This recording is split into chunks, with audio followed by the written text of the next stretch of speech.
back, you choose my channel of an everyday life of an ASB. If you're following me for the first time or have landed on my channel, basically my name is ASB Ansel, and at this point of time I'm trying to collab up and finish up the last of my mental health series of the playlist that I want to create of these topics. But like I said before, if I don't, finish them or complete them to the later date of maybe, say, in the next 2 weeks, as I shared, basically I'll hope to try and tidy the rest up that needs to be addressed, hopefully. But all further ado though, the ones that I have been watching, I would like to challenge you all to, as a reminder maybe, for any of these topics I've been addressing, be it self-harm, be it depression, be it bipolar disorders, be it whatever it may be, that hopefully you can share your stories. There's this challenge to you all just to share what life is like for you, or something that you can embrace to yourself of how you managed to survive the disorders, even if you do feel down and out, because it's good to talk out our problems, however, so that we can remove all the stigma and all the stereotyping of what these disorders is all about.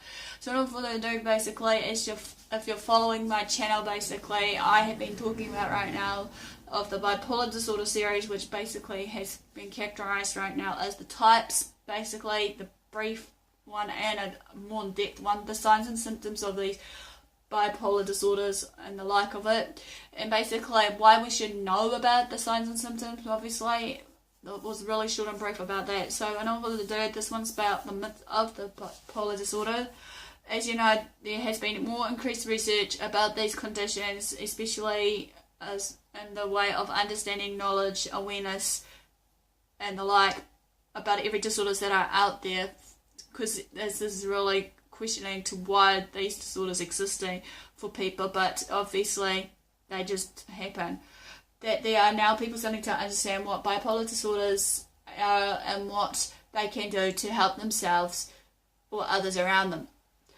The condition of bipolar disorder, as I said before, is known as a mood depression or manic depression. Yet there are still some myths that are persisting in these type of disorders that I've addressed here, all that causes mood shifts from depression to mania, and this affects anyone who has this by their energy and ability to function. Basically, I wanted to demolish these thought patterns or stereotyping or stigma about the bipolar disorders, because obviously, as we know, some of us still misunderstands what bipolar disorder is all about until we maybe come across to someone who is suffering with it, and then hopefully we'll be able to understand them as a person more than just that label of bipolar disorder. And that goes for any disorders, whatever it may be it depression, be it OCD, be it ADD, ADHD and the like, of every other health condition I've been maybe addressing to you all if you've been following. So let's begin of these myths. Myth number 1, bipolar disorder is a rare condition. No, not really necessarily true, however. This affects young teenagers, basically, and that someone not even clinically diagnosed without realising it, that they have these symptoms that I've shared so far of what they've got, So, again, it's paced to know, earlier the better prevention. Now, myth number 2, bipolar disorder is just another name for mood swings. Again, this is not so to me, because obviously people show this disorder in different ways of their signs and symptoms without the disorder as well. However, the mood swings with this disorder are more severe and longer lasting, and most significant of all, these moods will interrupt the daily activities or ability to function, to work, to managing their own home, or just their own life, depending on how deep their obviously of these disorders are that they fall through, of those types that I addressed to you earlier in the piece. Myth number 3, mania is fun. When someone expresses an extremely high mood with this bipolar disorder, it's known as manic or hypomanic episodes. People can sometimes feel really happy during some of these moments of these episodes that occurs, and then other times they might tend to have a lot of energy when they're happy. They're so hyperactive, they run around, happy as Larry, want to burn off some steam, burn off some energy, burn off whatever they want to burn off. They can think quickly, obviously, their thought patterns are really quick, quick, smart, they're really on the ball, they really know what they want. Obviously, they'll make a quick decision of a, yes, I want to go for that for today, let's do it, or whatever the case may be. And then with those ones that has this hyperactivity going on, they can get a lot of things done pretty much almost in a day, maybe. But then again, we've got to remember that not everything is fitted to one day's sessions of what we need to do in our lives, regardless what it may be. Sounds good to be true, right? Well, purely as not that simple though. During a manic episode, however, people can also become out of control, feel very anxious, they get so overwhelmed, they get frustrated, angry, they have their meltdowns, whatever the case may be. They may become really reckless at one stage without realising it and engaging in dangerous activities, as well as their behaviour, taking huge risks of whatever it may be. Mania can also cause psychotic thoughts, however, and actions. So it's important to watch out for someone with this. If you think they are experiencing it, I encourage you just to encourage them to hopefully visit someone like a doctor or get some help immediately, because if you think they're unsafe, they are obviously at serious risk for themselves and others around them, be it yourself as well. Myth number 4 is bipolar disorder is when you are happy one moment and sad the next. Are you really sure about this? I tend to question that one. Everyone has mood changes depending on what's happening in their lives, however, depending on what's going on in their circle, or even in their events, or what's going on in their hormones, or just environmental factors of what's going on around them. However, but bipolar disorder is very different to regular mood changes, however, you've got to be in mind though. When you experience some symptoms, as I mentioned to you, of these bipolar disorders, your moods are much more extreme than you realise. People with bipolar disorder can experience moods that range from severe highs to severe lows, and how they're feeling aren't necessarily make sense to the context of what's going on around them. So they might get a bit confused and puzzled. As I said, get frustrated real easily to the point that, dangerous activities occur, be it self-harm or whatever.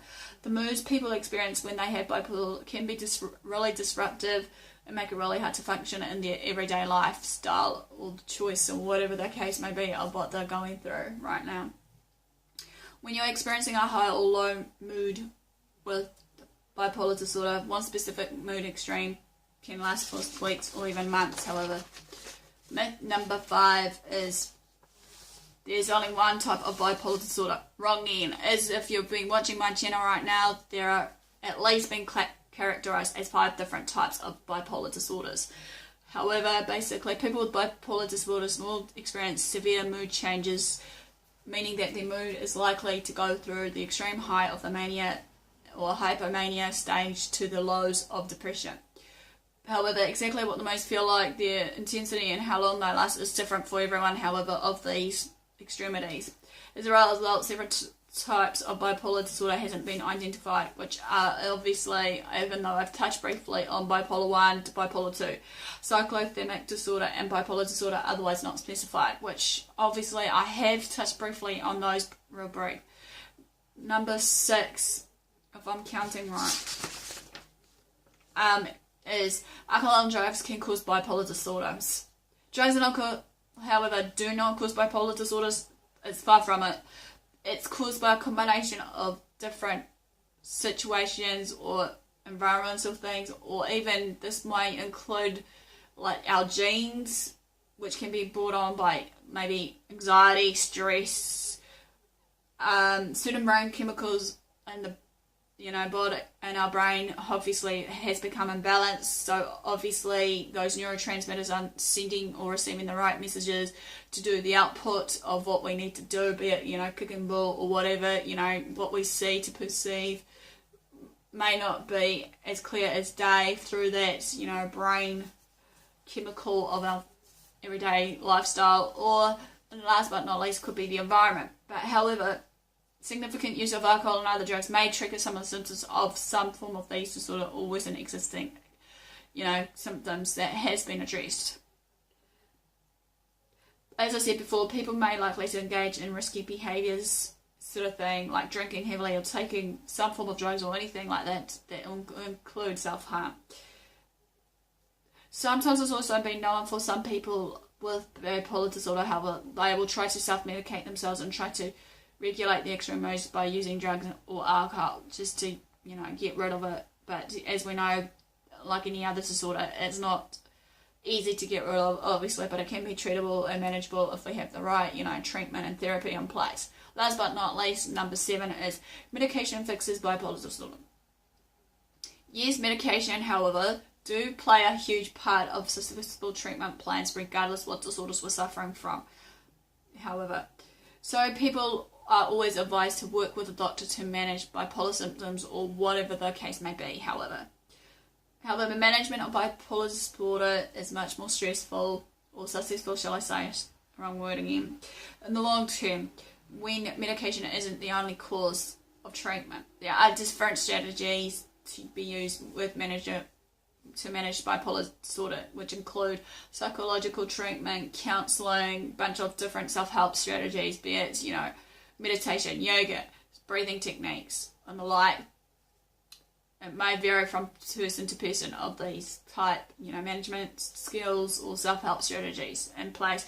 All of these, however, should only be tried with the okay from your doctor, because obviously the doctors knows best, and obviously doctors will be able to, you know, keep on track on what you've been up to. So basically that ends of the myth of the bipolar disorder. Give me the like for support and thumbs up for, you know, basically showing that you're engaging. As I said before, challenge to the ones that are basically even on or off my channel as a subscriber to actually challenge yours, basically to just write a story or a poem or something that you feel is right for people, or a quote or something, maybe just to share with others so that they know that they're not alone of these disorders that I'm sharing right now as a health and awareness topics. And also basically feel free to, you know, subscribe to my channel if you haven't done so, share my videos to family and friends, like what you do what you love yourself, love others around you, be kind to yourself and others, as we know that we don't know who's going through the struggles of everyday things. So, and all further ado, thanks for watching, guys, and I'll see you all soon.